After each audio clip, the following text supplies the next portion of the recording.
Samantala, nagpasalamat si Energy Secretary Sharon Garin sa layunin ni Pangulong Marcos na amyendahan ng IPIRA Law. Hindi naman daw kasi talaga dapat pasanin ng mga consumer ang aniyay inefficiency ng power companies. Para sa detalye, live mula sa TV5 Media Center, may Express Report si Gerard de la Peña. Gerard, ano ba ang sinabi ng DOE tungkol sa isyong ito? Ano daw ang plano nilang gawin?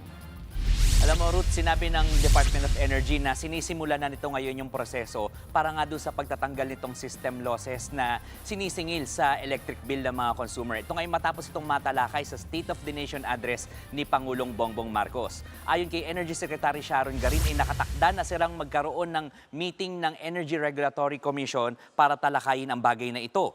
Pero hindi raw ito magiging madali dahil bukod sa ERC, kailangan din kausapin ng iba pang industry stakeholders katulad ng National Electrification Administration at ang daan-daang mga electric cooperatives at distribution utilities na katulad ng Meralco.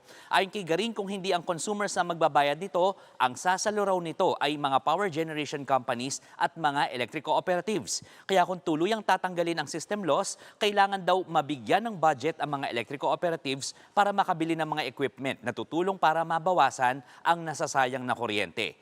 Kailangan din daw itulak ang mga distribution utilities na maging mapagmatsyag para masugpo kundi man mabawasan ang pagnanakaw ng kuryente. Ayon sa DOE, kasama sa tatalakayin nito sa mga electric cooperatives at distribution utilities ang pagsugpo sa pilferage. Kung matatanggal ang system loss sa electric bill, tinatayang aabot din sa 5 hanggang 10% ng gasto sa kuryente ang matitipid ng mga consumer. Pakinggan natin ang pahayag ni Energy Secretary Sharon Garin.